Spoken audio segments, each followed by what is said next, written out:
안녕하세요. 저는 남편과 사별한 지 15년쯤 되어가는 60대 여성입니다. 아이들이 다 커서 요즘엔 혼자 지내는 시간이 점점 늘어가고 있지요.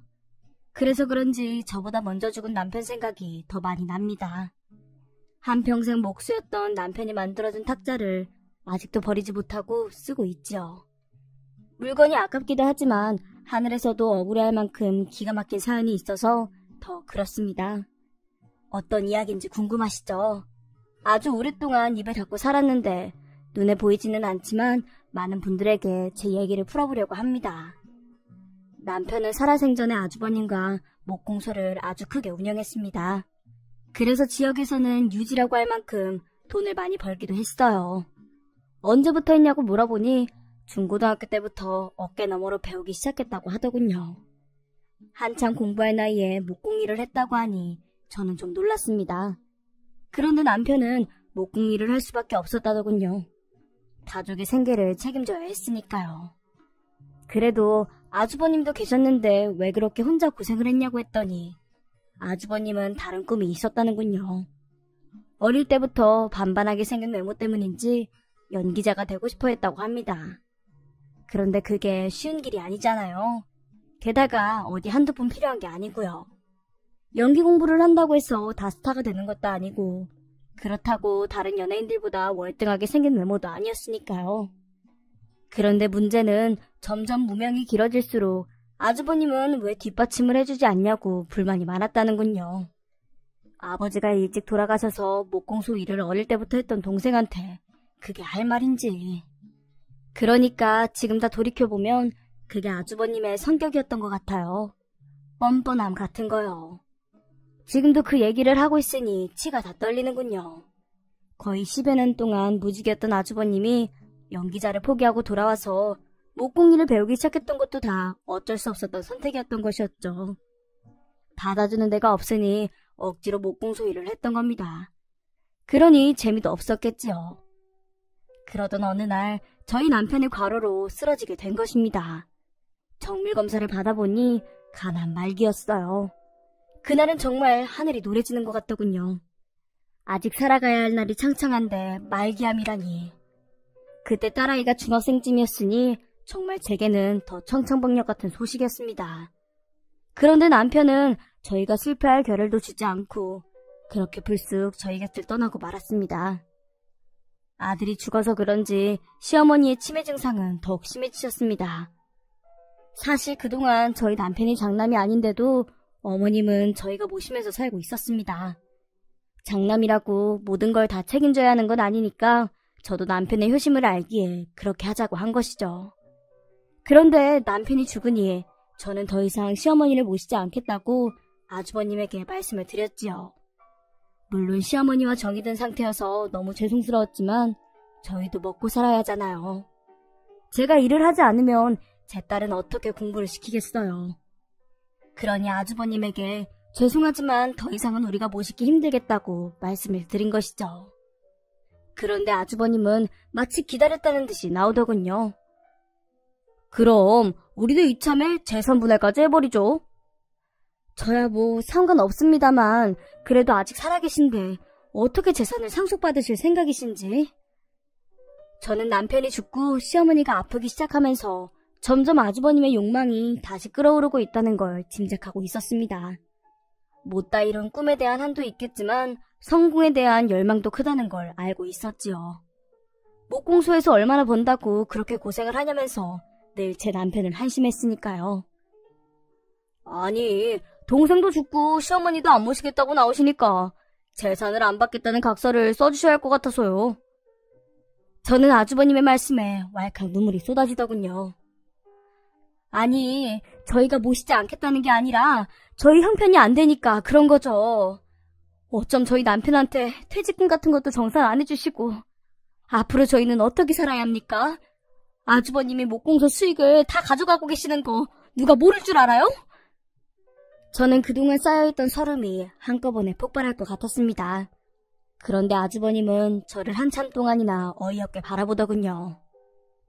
어찌됐든 모시지도 않겠다고 하니까 재산을 줄 순 없는 거잖아요. 아주버님은 표정 하나 변하지 않고 제게 재산을 줄 수 없다고 당당하게 말하더군요. 그동안 고생했으니 얼마 쥐어주겠다 하지는 못할 망정 재산을 포기하라고 각서를 쓰라니요. 너무 억울하고 앞으로 시어머니의 앞날이 너무 걱정스러웠지만 어쩔 수 없이 저는 그 각서에 사인을 하고 말았습니다. 기분이 너무 상해서 욱하는 마음이 컸지요. 똥이 더러워서 피하지 무서워서 피하는 건 아니니까요. 그렇게 시어머님은 형님 댁으로 가게 되었습니다. 그래도 며느리 된 도리가 있으니 한 달에 2번 찾아가 얘기도 나누고 하였어요. 그것만이 남편의 빈자리를 채워드리는 방법이었죠. 어머님은 입맛도 까다로우셔서 제가 해드리는 반찬은 무척 좋아하셨지만 밖에서 사 먹는 건 일절 싫어하셨어요. 그래서 반찬도 바리바리 싸들고 가기도 했습니다.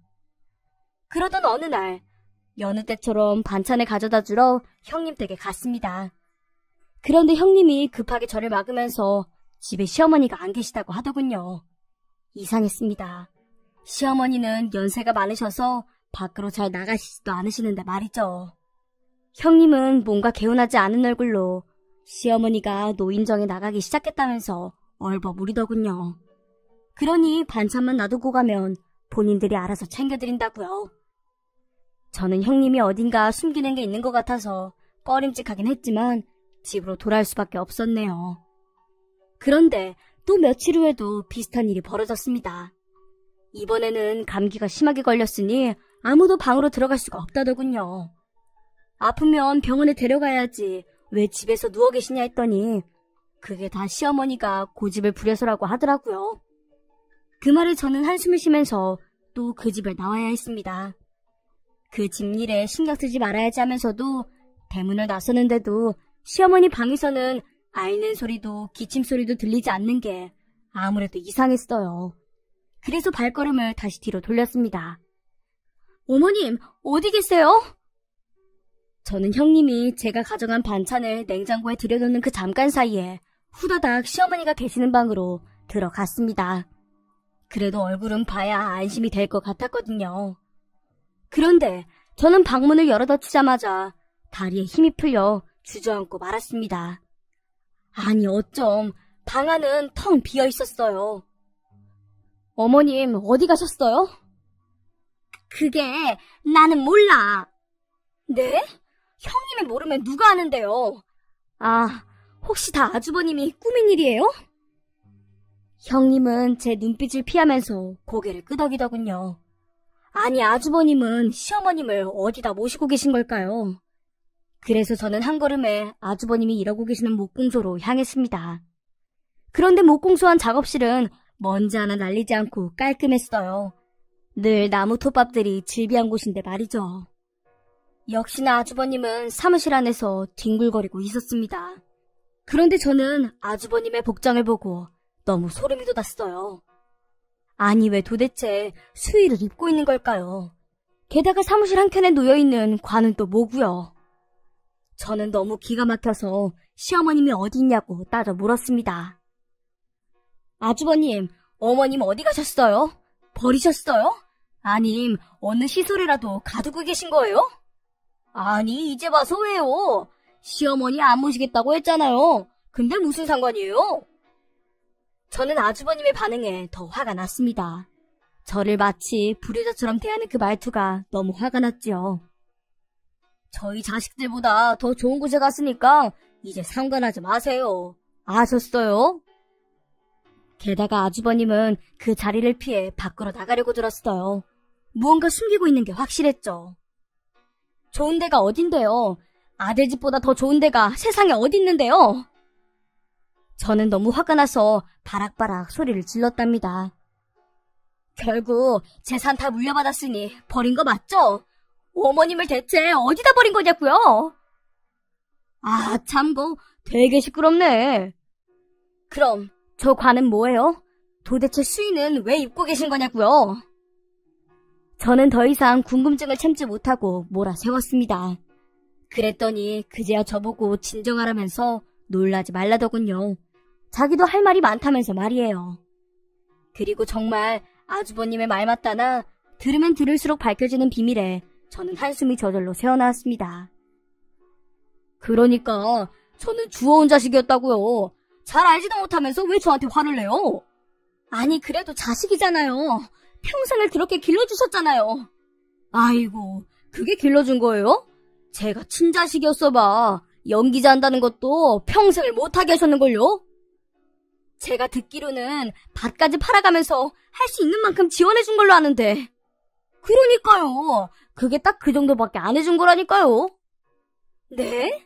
그게 얼마나 큰 돈인데 그게 적다고 그러는 거예요? 저는 정말 한심하게 아주버님을 바라봤습니다. 그걸 물려줄 때도 저희 남편 한마디 군소리도 안 했으니까요. 그게 보통 땅이 아니었어요. 대대손손 몰려온 집안의 가보 같은 땅이었는데 그걸 다 팔아서 지원을 해줬는데도 부족했다니요. 그러면서 저희 남편한테는 이 큰 목공소를 줬다면서 화를 내더군요. 그 말을 들으면 들을수록 화가 났습니다. 장남이 목공소일을 물려받지 않는데 어떻게 목공소를 물려주겠어요. 연기한다고 가져다 쓴 돈과 시간은 생각도 안 하고 게다가 결국 남편이 죽으니 그 명의도 다 다시 가져갔으면서 말이죠. 저는 저도 모르게 눈물이 흘러내렸습니다. 정말 화가 나서 그런지 눈물이 뜨겁더군요. 더 이상의 대화는 어려웠습니다. 안 되겠다 싶어서 경찰에 신고하겠다고 으름장을 놓았지요. 시어머니 제가 모시겠으니 그 재산도 다 달라고 어깃장도 놓았어요. 요즘엔 부르자법도 있는 거 아냐고 그거 다 다시 회수할 거라고 말이에요. 제 말에 아주버님은 어이없어 하면서도 뭔가 불안한 눈빛으로 저를 바라보더군요. 다시 회수할 수 있다고요? 네, 그거 소송 걸어서 어머니 재산 다 다시 돌려받을 거예요. 아셨어요? 제 말에 아주버님은 눈알이 왔다 갔다 하면서 뭔가 심각하게 고민하는 눈빛이었습니다. 제가 아주 잘 모시고 있어요. 거기다 워낙 고급진 노인 휴양시설이라서 가족 아니면 외부 면회가 전혀 안 되는 곳이거든요. 저는 그 말을 하면서도 땅만 보고 있는 아주버님이 너무 기가 막혔어요. 그래서 정말 최후 통첩을 했습니다. 거짓말. 아주버님이 이렇게까지 나쁜 사람인 줄은 몰랐어요. 그래도 저희 남편은 형님이라고 늘 깍듯하게 대했는데. 시어머님, 실종 신고하겠어요. 그러니 여기서 딱 기다리고 계세요. 아셨어요? 아주버님은 역시 경찰에 신고하겠다고 하니 쪽지 하나를 제게 쓱 내밀더군요. 저는 그 쪽지를 집어들고 목공소를 나오면서 침을 뱉었습니다. 그리고는 아주버님이 적어둔 주소로 가기 시작했습니다. 그런데 그곳은 지방에 잘 알려지지 않은 시골 지역이었어요. 산이라서 운전도 쉽지 않은 곳이었습니다. 그렇게 애써 찾아갔는데 저는 어머님이 계시다는 시설 앞에서 다시 한번 무릎을 꿇고 오해를 하게 되었습니다. 정말 이런 곳에 어머니가 있다고는 믿기지 않고 너무 죄송스러워서 미칠 것만 같더군요. 그러니까 어머니는 고급 노인시설이 아닌 국가의 지원을 받고 운영되고 있는 불황자 시설에 있었던 것입니다. 아니 이게 다 무슨 일인지. 저는 그 시설 안으로 들어가면서도 어머니가 왜 이런 곳에 와 있는지 이해가 안 됐습니다. 분명 호적이나 가족관계부를 떼어보면 멀쩡하게 살아있는 아들이 나올 텐데 말이죠. 계세요? 여기 아무도 안 계세요? 건물 안은 밖에서 보여지는 것보다 더 음침했고 사무실이라고 찾아가봐도 자리에는 아무도 없었습니다. 게다가 오래되고 낡은 건물이어서 빛이라고는 들어오지도 않을 것 같더군요. 그런데 제 목소리를 듣고 누군가 다급하게 사무실로 들어왔어요. 어떻게 오셨냐면서 오히려 저를 보고 놀란 얼굴이었습니다. 여기 함부로 들어오시면 안 되는데 무슨 일이세요? 아, 여기 저희 시어머니가 있다고 해서요. 김정자 씨요. 네? 여기는 가족이 없는 분들이 오는 곳인데 김정자 씨요? 저희는 그런 이름은 안 계세요. 저는 안 계시다는 그 말을 듣고 아주버님이 뭔가 착각하셨나 보다 생각했습니다. 역시 이런데 시어머님을 모시진 않았겠지 싶었지요. 그런데 그 직원분이 뜻밖의 얘기를 해줬습니다. 아, 혹시 치매가 있으세요? 이름을 기억 못하시는 분들도 계셔서요. 가족들한테 버림받으신 분들이니까. 네? 그럼 혹시 사진들이라도 볼 수 있나요? 저는 그 직원에게 사진을 보여달라고 했습니다. 그러더니 이름을 기억 못하시는 분 중에 최근에 들어온 할머니들을 대상으로 몇 분 보여주었어요. 그리고 저는 그 사진들 속에서 아주 해맑게 웃고 계시는 시어머님을 발견하게 되었습니다. 그걸 보자마자 눈물이 펑펑 쏟아졌어요. 사진 속 시어머니는 너무 고운 한복을 차려입고 계셨거든요. 우리 시어머니가 이렇게 고우셨나 싶으니 너무 죄송스럽더군요. 제가 저희 시어머니를 지목하자 직원은 저를 기다리라고 한 뒤 어디론가 사라졌습니다. 그리고 잠시 뒤 시어머니는 직원의 손에 이끌려서 사무실로 들어오셨어요. 그 모습을 보고 있으려니 기가 막혀서 말이 나오지 않았습니다. 시어머니는 처음에 이상하게 저를 쭈뼛쭈뼛 바라보시더군요. 저 기억 안 나세요? 어머님, 어쩌다 이리 되셨어요? 저는 너무 죄송해서 무릎을 꿇고 어머니를 끌어안았어요. 세상에, 이런 대접이나 받으려고 아들들한테 평생 헌신하면서 사셨을까. 그 세월이 너무 억울하실 것만 같았지요. 그런데 역시나 시어머님은 계속 저를 전혀 알아보지 못하셨습니다. 저를 옛날 아들들이 다녔던 학교의 선생님인 줄 알더군요. 어머님의 기억은 시아버지와 넷이서 화목하게 사셨던 그때에 머물러 계신 것 같았습니다. 선생님, 우리 아들들 잘 부탁드립니다. 공부 못하면 세게 혼내서라도 가르쳐주세요. 시어머님은 학교 선생님이 집에까지 찾아오신 이유를 궁금해하시면서 잘 부탁한다는 말을 반복하셨습니다. 그런 시어머님을 보고 있으려니 저도 마치 아들들의 선생님인 것처럼 연기를 해주어야 했어요. 네, 어머님. 아들들 지금 공부 잘하고 있으니까 걱정 마세요. 제가 다 잘 가르칠게요. 저는 그 말을 하는데 눈물이 터져 나왔습니다. 시어머님이 정신만 온전했어도 이런 대접은 안 받으실 텐데. 그렇게 저는 시어머님의 생사를 확인하고 집으로 돌아갔습니다. 가는데 발걸음이 너무 무겁더군요. 당장 어머님을 그 시설에서 데려와야 하는데 사정은 또 그렇지 않으니 화가 나기도 했습니다. 직원분도 가족이 있다는 걸 당분간은 비밀로 해드릴 테니 여유가 생기시면 그때 데리고 가라고 좋게 말씀해 주시더군요. 치매 노인이라서 집에서 케어하기 힘드실 거라고 오히려 제 걱정도 해주면서 말이죠. 그러니 절 생각해서 해주시는 그 조언이 정말 가슴을 더 아프게 만들었습니다. 그런데 제가 다녀간 지 한 달여가 지났을까요? 심장이 쿵 내려앉았어요. 제게 연락할 일이라면 위급한 상황일 것 같아서요. 스의를 입고 관에 짜고 있는 아주버님의 모습도 뇌리를 스치더군요. 그게 왜 그런 거겠어요? 시어머니 빨리 죽으라고 그런 거 아니겠어요? 게다가 노인시설의 사진들을 보았을 때 저는 그 사진들이 곧 영정사진으로 쓰여질 수 있도록 일부러 밝은 한복을 입히고 찍었다고 짐작하고 있었지요. 그러니 그 전화를 받는데 수초간 망설여지더군요. 그런데 역시나 제 짐작이 맞았습니다. 시어머니가 지금 많이 위독하다는 전화였어요. 너무 연로하셔서 여기저기 제대로 된 치료도 수술도 못 받고 계셨던 것이죠. 그래서 저는 아주버님에게 전화해서 시어머니 임종은 봐야 하지 않겠냐고 말했지요. 그래도 자식된 도리는 지켜야 하지 않겠냐고요. 제 말에 아주버님은 무척 당황스러워하면서도 뭔가 알 수 없이 들떠있는 목소리로 알겠다면서 그 병원으로 온다고 하더군요. 그러면서 자기가 그동안 상조회를 다 드러났다는 말까지 했습니다. 그걸 마치 자랑처럼 얘기해서 저는 화도 안 나더라고요. 그렇게 저는 요양시설이 있는 지역의 대형 병원 응급실로 향했습니다. 시어머니를 기다리는 중에는 사람이 살다가 죽는다는 게 다 부질없다는 생각이 들더군요. 그렇게 고생고생해서 자식들 키워서 뭐하나 싶고 먼저 죽은 남편도 보고 싶고 괜히 화도 나고. 그렇게 저는 임종을 보기 위해 응급실 면회실에 앉아서 아주버님과 형님을 기다렸습니다. 그런데 올 시간이 지났는데도 오지 않더군요. 어쩔 수 없이 저만 혼자서 병실로 들어가서 어머님 손을 잡아드렸지요. 그래도 병색은 생각보다 좀 나아진 것 같았습니다. 그런데 이 아주버님과 형님은 도통 올 생각을 안 하는 겁니다. 전화기도 꺼져 있어서 정말 화딱지가 나더군요.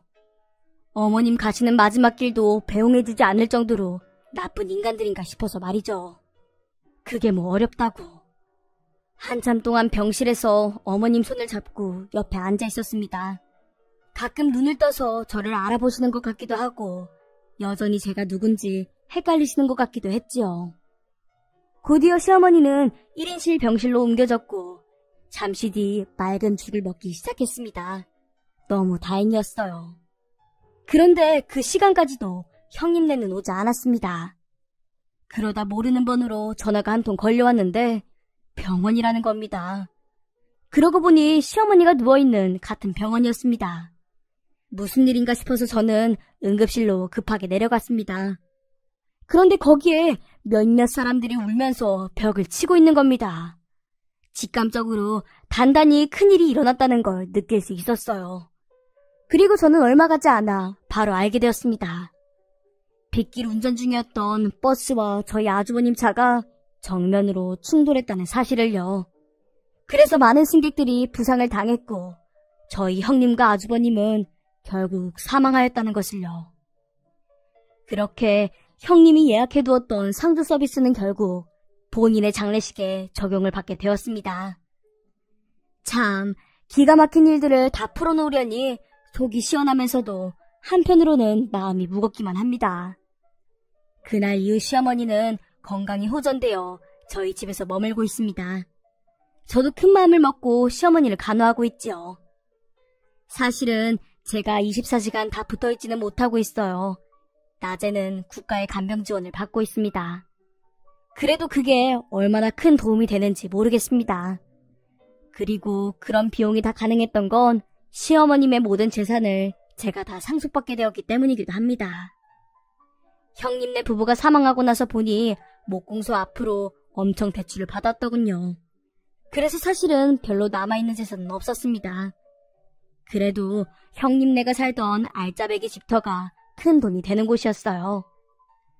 자식이 없는 게 형님의 한이었는데 역시나 죽고 나니 그 재산을 물려줄 사람도 없었던 것이죠. 정말 천당과 지옥을 오갔던 일들을 다 얘기하고 나니 속은 후련합니다. 저와 딸은 지금 유행을 크게 바라지 않았던 남편처럼 목공소 일을 하나하나 배워가면서 운영을 하고 있습니다. 요즘 유행에 맞게 소가구와 액세서리도 만들고 있지요. 그러다 보니 그동안 남편이 참 힘들었겠다 싶어서 더 그립기만 하네요. 더군다나 시어머님의 사랑을 듬뿍 받고 있었음에도 친자식이 아니었다는 게 큰 자격지심이 되어서 비뚤어졌던 아주버님도 참 불쌍하게 죽었다는 생각이 듭니다. 그러니 다들 큰 유행을 바라기보다는 작은 행복에 감사할 줄 알고 사셨으면 좋겠습니다. 저의 긴 얘기 들어주셔서 감사합니다.